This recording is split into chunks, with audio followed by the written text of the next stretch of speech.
Welcome back to another week of this mental health series. I am so glad you are joining us.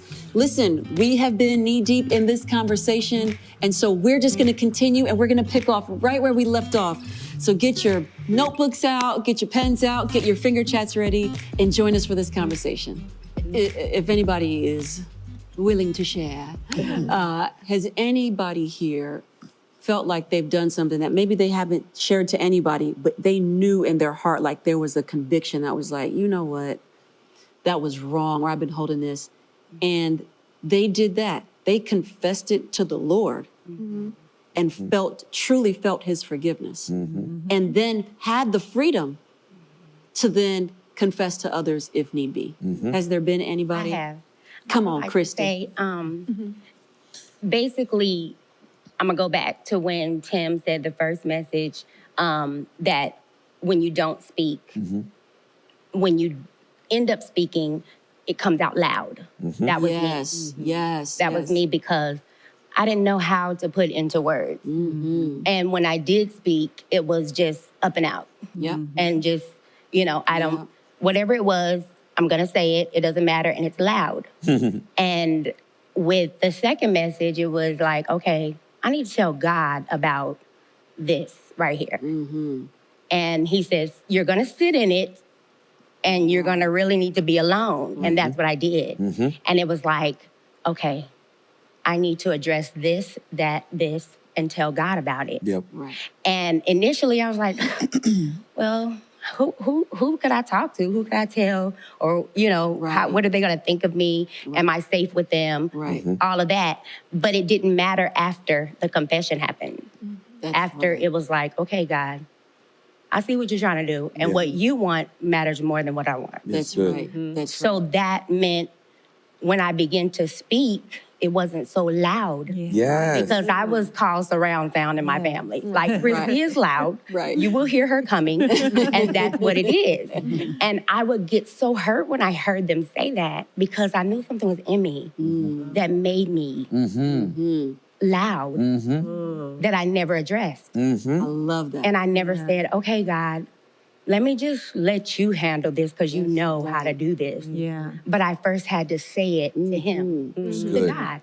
And now it's like, okay, yeah, I'm loud when I'm laughing, having fun, or something, but it's a not different kind of laugh. Exactly. It's a different kind of laugh. And now it's like, what Tim said, you really don't care how people receive you after by telling your story or confessing your story, because you've already done that. That's good. And I mean, there's a lot that happened in 2 weeks. But it was good for me. That's good. Because now I'm actually speaking with meaning. Not I'm angry or I'm hurt and I'm bitter or whatever because I didn't confess it. So that's what it was for me. Christy, I love it. That's fantastic. What's beautiful about being able to confess to God first is that he realigns us, and the Holy Spirit helps us to get the power and the strength and the language to then go to the person. So it's not just, well, I'm just going to apologize and I'm going to be done with it. When we go to him with a sense of humility, then he can give us proper perspective on how to submit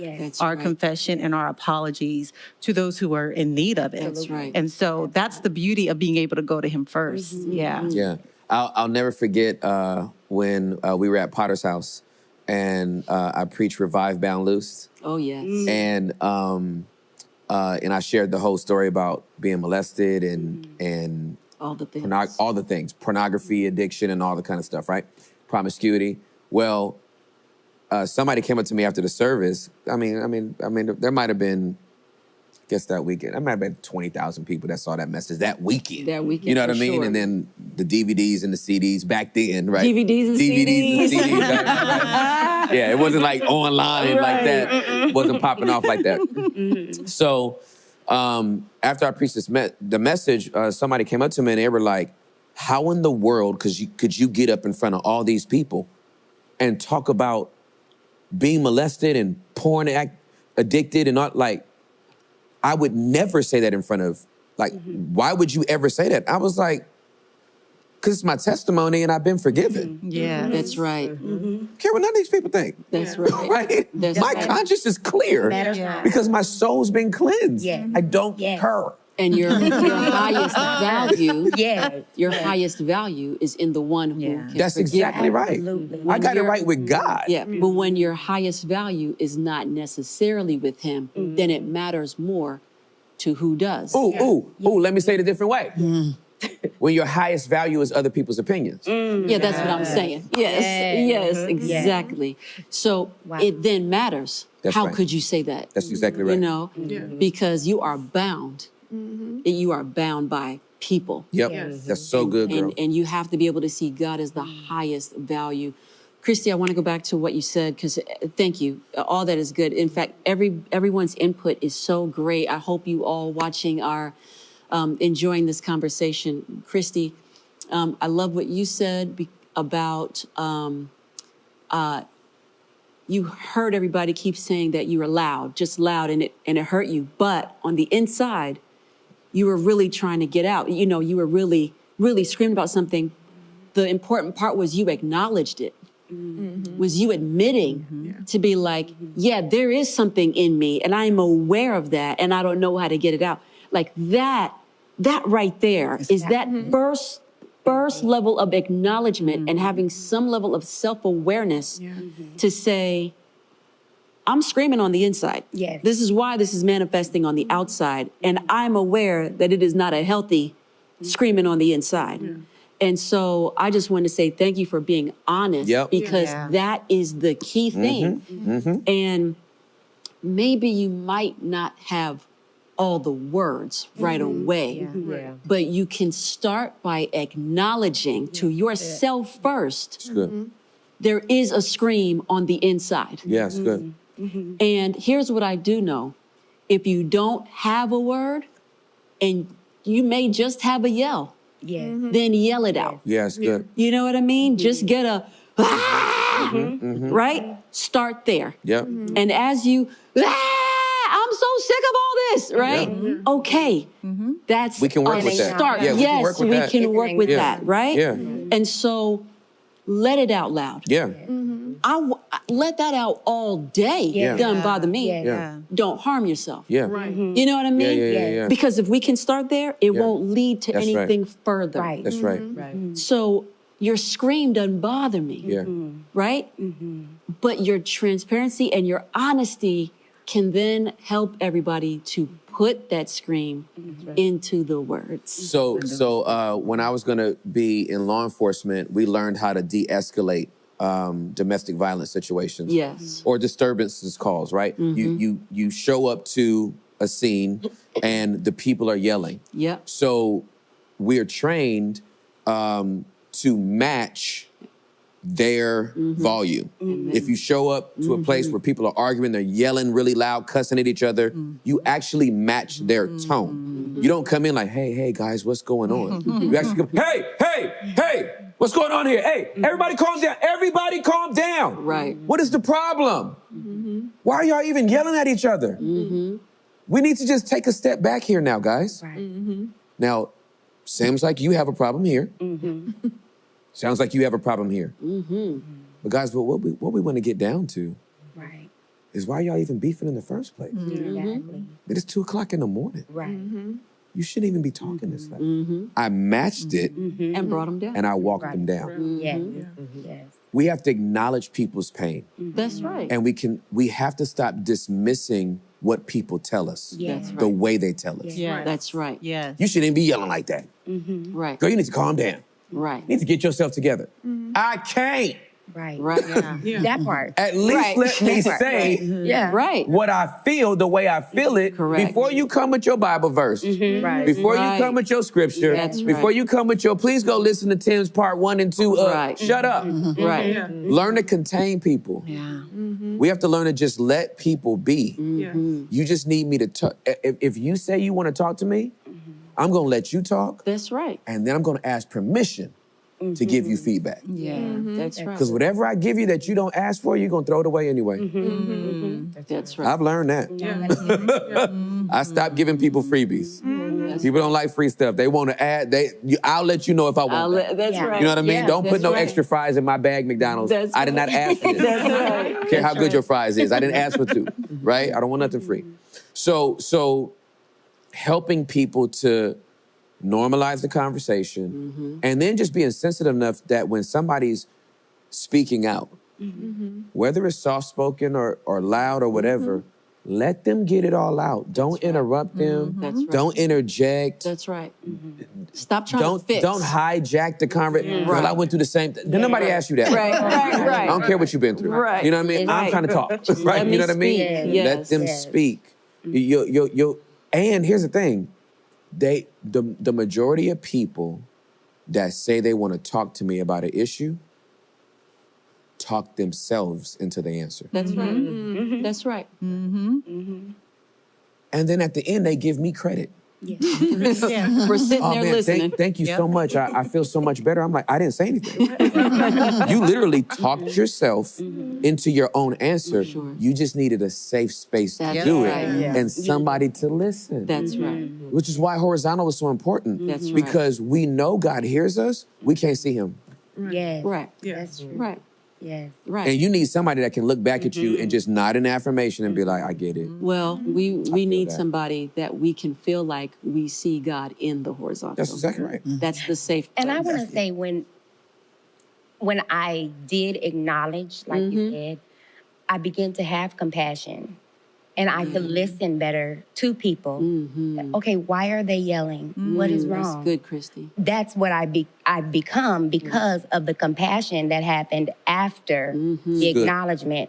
So it was like, okay, I can listen to you. And I didn't do anything, I just listened. But then I didn't listen with judgment. You were safe Right. here. Right. You know, and Yeah. that was what I was concerned about too. Well, who's gonna judge me and who's gonna, you know, and then you're back to, I care more about what That's people right. think. That's right. But the compassion Yes. that has grown after good. I acknowledged what was in me. Yes. So that That's was a important great to me. point, Chris. That is a great point. I love that because you're right. If you're sensitive enough to feel that empathy, because you'll say, "Hey, I just been through that, so Yeah. I get it." Yeah, that's great. Did anybody want to say anything else? Yeah. I just want to say, kind of back to what you were talking about, giving voice to your emotions, and I think there's such power in giving voice to your emotions. Years ago, when my mom passed, and a lot of times we can kind of spiritualize things, but when my mom passed, I kind of held everything in and kind of internalized and just in my head kind of sort things out. And then I got to a point to where I said, well, I need to just kind of express how I feel and confess how I feel. And I said, I am angry that my mom is gone, or I hate that she is not here. But once I began to just acknowledge the pain or the sadness or just how, whether it was hate or just whatever I was feeling, but the minute that I began to confess and get it out, there's a freedom that comes in that. You can feel Yes. things just start breaking off of you, and you don't carry that heaviness. That's right. So I think it's really powerful giving voice to Yes. emotions and confessing. I think there's a level of freedom that comes with that. So one of the things I talked about in Silence Isn't Golden is that you cannot properly leave what you don't properly grieve. Yes. That is. And grief needs words. Yes. Yes, it does. It needs emotions and words. Yeah. It just doesn't need tears. Right. It needs talk. Right. Right? It doesn't just need sadness. It needs saying. Yes. Right? And so I'm so grateful that you gave, Yes. because part of honoring your mom is to put into words what you hate that you don't have anymore. Right. Right. Right? Right. And to be angry and frustrated that I don't have that voice, I don't have that call, I don't have that hug, Right. right? Right. I don't have that wisdom. Yeah. You know, it's so important to put all of that into language, right. or else it'll come out of you in other ways. That's Right. right. Right? Yeah, you'll carry that. It'll turn into depression. That's It'll right. turn into walls. Yeah. You know, you build those walls Yeah. around. And so, yeah. Yeah. Really. That's I awesome. want to say something too. Sometimes people, those who are abusive, those who have the those who the controlling spirit, they're the ones that do not acknowledge that they have problem. They don't want to face the fact that they are out of control with their attitude, and so they whatever they say, it's there, and whatever they do, it should be okay because they are the macho, they are in control, and they raise their voice, and they want to intimidate a person so that you can't say anything. What I know, you be quiet, things like that, and so they carry on, and then they will not refuse to go to some sort of counseling to get relief of the situation, And so because some person might feel that, okay, I'm a man or I'm a woman and I do this and I do that and you can't tell me anything and so on and so forth, and it goes on for years and years, and then the other person get intimidated and afraid to say anything. Yeah. And then the other person get controlled and want to abuse him in many ways. Yeah. And so the only thing you can do is go to the Lord and ask the Lord to help you. Lord have mercy, what shall I do? You know what I mean? And you have to make the decision for yourself that I have made, you have to make a decision that, am I going to stay in this situation or am I going to get out of it? Right. That part. Yeah. And you have to be strong for yourself. You have to be strong for your family. Yeah. And that situation is what's going to free you to so that Lord can help you. You know what I mean? Yeah. So, Mommy, if I'm hearing you correctly, you're saying there are some people, we didn't determine if they're saved or not, or just literally unwilling to acknowledge their own personal issues, unwilling to acknowledge their whatever they're holding in, unwilling to get help, unwilling to seek guidance, and is determined, relentless to just sit in that space of anger and silence and frustration and hate. And at the same time that they are almost self-hurting, self-abusing themselves, they're also abusing those around them or hurting those around them, which then inflicts, silence and pain and fear on the others, on their loved ones as well. And so, yes, that's correct? That's exactly right. Okay. Exactly right. Yeah. So, and that is true. You are going to have those people that are not like Christy, that is going to be like, you know what, I am screaming. You might have those people that are like, I ain't loud, leave me alone, get out of here. Very dismissive, very disconnected with themselves. And nobody can be more connected than you with you. Yep. So you have to be honest with you first. And so you can mask it with alcohol, you can mask it with drugs as much as you can, but at the end of the day, you still got to live with you. You have to acknowledge you. Yeah. And whether you choose to do it right now or later, at some point in life, you're going to have to acknowledge yourself. Or you're going to be alone. Or you're going to be alone. Which is why I love what Miss Persis said. Because the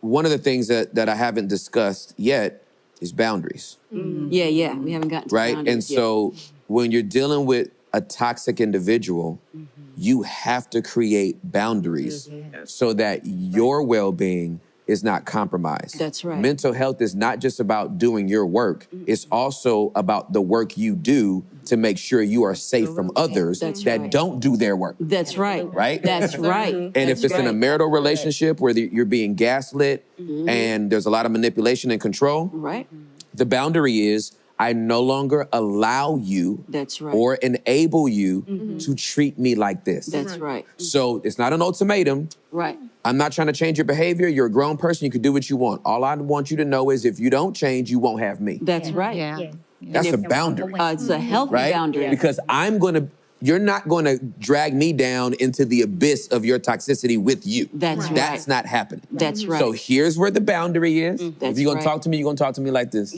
That's right. You raise your voice, I leave. That's right. That's right. Right? You manipulate, try to throw something on me that I just said. Absolutely. Just as a point of conversation, you try to hold it over my head, I'm going to call you out on it. What you're not going to do Right. Yes. That takes as much bravery Yes, it as does. speaking. That's right. Because when you love somebody and you become enmeshed and or codependent on them, when you start to find your own individuality, you start to be a self-differentiated person. What I call, when I talk to married couples, is you literally change the dance. That's right.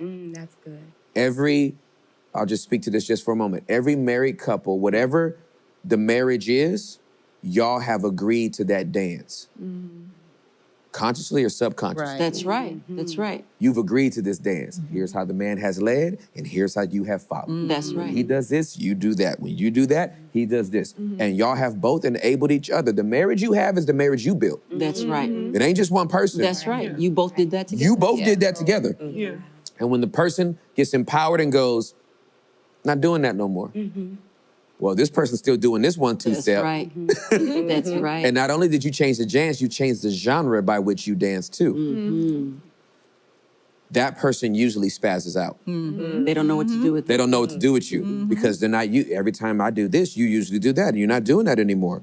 Well, I'm getting some help from me, Yeah. For sure. Yeah. and it's changing the way I show up in the marriage. That's right. This is who you've been married to. That's right. This is who you are married to now. That's And right. you need to make a decision if you still want to be married That's right. to Yes. this version of That's right. That's it.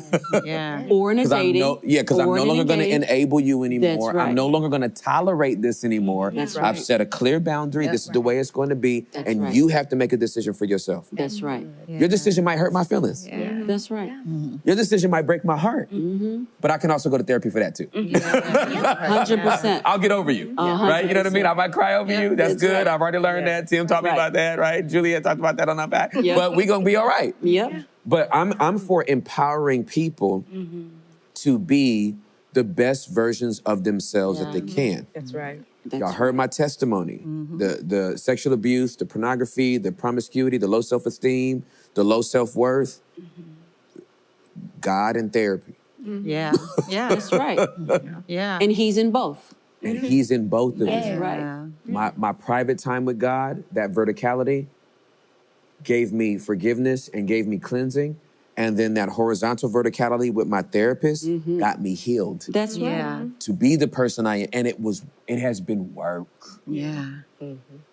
Work. Yeah. Not a little bit of work. I went for 6 months and now I feel better. This has been 24 years. But of you're a work. different person than you Right, were right. 24 years That's ago. what I'm saying. That's Because right. That's right. I've been consistent. That's right. Not because, well, you know what, I went through something, I went to therapist for like 6 weeks and I feel better now. Right. And then the next time I run into a wall, then I'll go back. Right. No, I went back when Consistently, when I went everything back was on fine. weekends, on weeks when everything was good. My That's therapist was like, so Tim, what's been going on? Nothing. Nothing. Just here. Yep. Got you on retainer. Yep. You was on my calendar, so Yeah. I'm here. You know, I'm just getting my oil checked. just getting my oil checked, right? Just getting my wipers changed. So Topping your fluids off. yeah, I am Self-awareness is for work. the empowerment That's of right. people being the best versions Yeah. of themselves and Yeah. sleeping at night, That's right. right? Because they have Right. peace in their hearts and their souls. Yeah. Passionate And about that. this is what we sometimes I think we want freedom for people more than they want it for Yeah, themselves, that's you true. know. Facts. And and that's the hard part because you love everybody and you're like, I know you can live a better life. Yes, you Like, can. you can live a Yes. free life. Please. Why are you Lord choosing Jesus. to be like this? Please, you don't Lord. have to. Yes. But that shows you how powerful the grip of silence is It on is. people. It is. And it shows you how strong And how difficult talking is. and how difficult speaking is. Yeah. It is the I truth. also want to also add too that sometimes that whole silence thing sometimes is even inbred culturally because Yes. we are always Yes. taught Absolutely. what goes on in this house. Stay in this That's house. exactly That's right. right. I mean, it That's is. right. It's almost you hear it in the Snitches womb. get That's right. stitches. Yes, Right? That's in the- Snitches get right? stitches. Yes, In the and community. Very rarely have I'm growing up, have I heard people, especially in my community, talk about therapy. Never That's right. have I ever heard people who kind of look like me talk about stuff like that. It's only been since COVID has happened, how now I've heard my community more talk about it, but never before then. Right, But right. it's also, very embedded Yes, it sometimes in is. certain cultures about the silence, you That's know, right. and acceptance of That's whatever right. goes on and staying in a place That's and in a right. role. So, you know, breaking free That's right. of traditional norms is also a thing too. Millie, I want to say there was probably, I'm going through the list of ethnic cultures in my brain About to say. to figure out which ones don't have that mindset. Yeah. You know what I mean? I'm thinking about the Southeast Asian community, the island community, the Latin community, you know, the African American community. It is The Caucasian community. The Caucasian community. It ain't in vogue for nobody. I don't think there's anybody that is left out of that in their own way. They silence you. Yeah. Yeah. You know what I mean? Yeah. Whether it's generational, whether it's raising, whether it is Gender. Gender, yes. Oh, for sure. Genders. For Oh, sure. absolutely. Good one, Yeah. Narisha. Absolutely. Yeah. Suffice it to say, based on what you just said, that silence is one of the biggest generational curses. That's Yes, right. It is. It really is. Wow. Because it's a perpetual That's generational handed down curse. from generation That's to generation. Before perversion That's right. or some type of behavior. That's right. Alcoholism runs in our family. Or That's right. This runs in our family. Or, you know, having children out of wedlock. This That's is, you know, right. generations going back. Well, all that happened because nobody talked. Yep. Yeah. That's right. Yes. Yep. That's the root. All that happened because the 16-year-old got That's right. pregnant and couldn't say nothing. That's right. And when they could no longer hide it, then they were told, go to your auntie's house, Yeah. had a baby, come back, that's gonna be your sister. Right. Right. You know what I'm Right. saying? That's right. I know daddy. That's right. I know daddy has a bunch of people coming over. I mean, mama has different men that come to the house, but those are your uncles. Right. You better not say nothing when your sister wake up. That's Right. right. And so we are literally, It's the truth. culture is taught explicitly or implicitly. It is taught with words or without words. You are always producing culture. Yes. Based on what you say or how you act in word and in deed, That's you are reinforcing culture. That's right. And so this is why in some households, you know, parents are shocked. I can't believe my kids got into this. And it's like, we always said this to them, but you always did this. For sure. Yeah. Right? You're not around them. So if your 24/7. actions don't match up with your words, That's right. your child is a reflection That's right. of what you've been perpetuating in the house. That's right. So There's something I would say to the kids, to our boys all the time as an example of their actions not matching up with their words. And I would say, here's why what you're doing doesn't make sense to me. And so I would start jumping up and down in front of them. In my actions, I just start jumping up and down, right? They say, Mom, what are you doing? So I'm saying, I'm not jumping. I'm jumping up and down. But I'm like, I'm not jumping. You don't see me jumping. I'm not jumping at all. And I'm steady just jumping. And they're like, Mom, this doesn't make sense. And I said, exactly. exactly.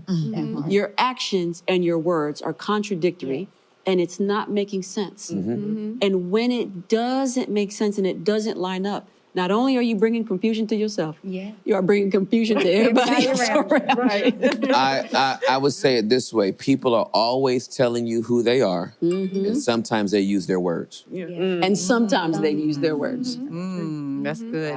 That's good. That's true. Anybody have anything else to say? One at a time? Shouldn't have to wait till people get on their deathbed. to Yes, confess. deathbed confession. That was one of the things I talked about. That's right. Deathbed confessionals. Yes. Yes. Confession is so ingrained on the inside of us. right. That's why deathbed confessionals became a thing. Because Right. people is sitting there and their priest shows up and they like, I did steal them cookies from the cookie.